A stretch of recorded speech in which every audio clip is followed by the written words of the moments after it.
This is the Mobile Marketing Minute with your hosts, Rob Woodbridge and Greg Hickman. This is the Mobile Marketing Minute, and my name is Rob. And I am Greg. Good to meet you, Greg. Likewise. Nice to meet you. I get this question all the time around the difference between an app and a website. Do I need both? Do I need one over the other? And what kind of content should I put in either? Is it the same or different? What's your opinion about this app versus web versus content question? Yes, so there's actually a lot of questions in there. App versus web is a pretty big debate that goes on constantly, and I think it really does depend on your business. But I would say probably 9.99 times out of 10, web should always go first. If you're debating which one you should focus on first, web should most likely be first. Now, like the content issue, they still both have their place. I'm not saying you always have mobile web and no app, because apps definitely have a place and they can work together very nicely. But you need to look at apps. You mentioned earlier before we even started recording, apps are for loyalists and mobile web is primarily discovery. And if you're a retailer, you actually will see a lot more sales and revenue being generated from your mobile website than say your app. But your app could create a lot of loyalty and engagement that keeps people coming back for more, uses loyalty points, things like that, uses their credit card more, things like that, which might be your goal.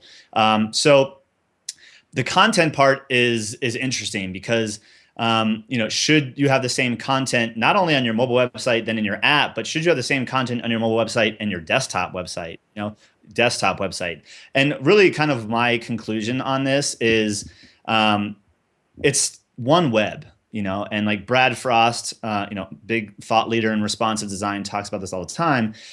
It's one web. We just choose to consume it on different devices. And he makes this amazing comment, which I might have mentioned before, is mobile users will do anything and everything that a desktop user will do, provided it's can be done in a usable way.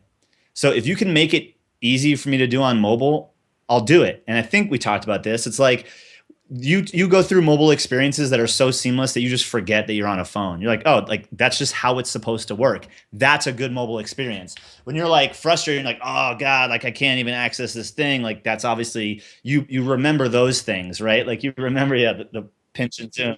You remember those things, right?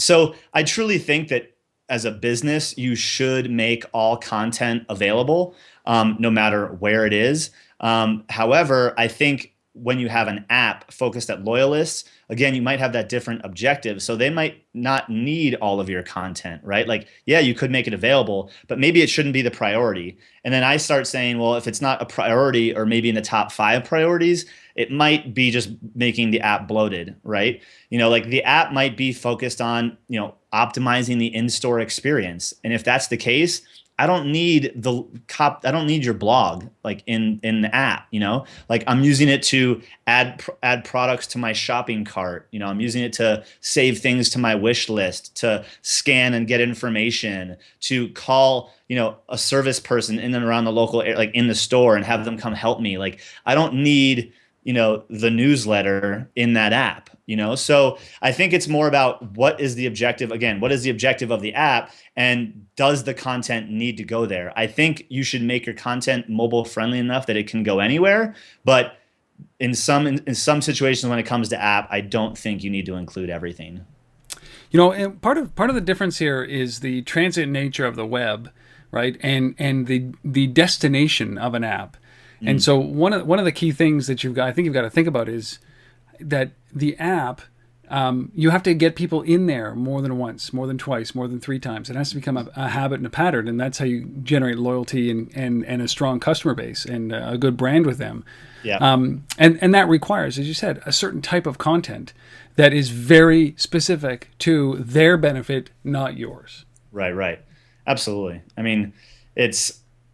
It always goes back to like, why are we doing this? And, you should ask when you're designing a site, like, why is this content relevant? Why does this content even need to be here? Does it? in a lot of cases, I think from very early stages, there's probably stuff on your company's website that shouldn't be there anyway. Like it's just, what's it called? Fluff, Yep.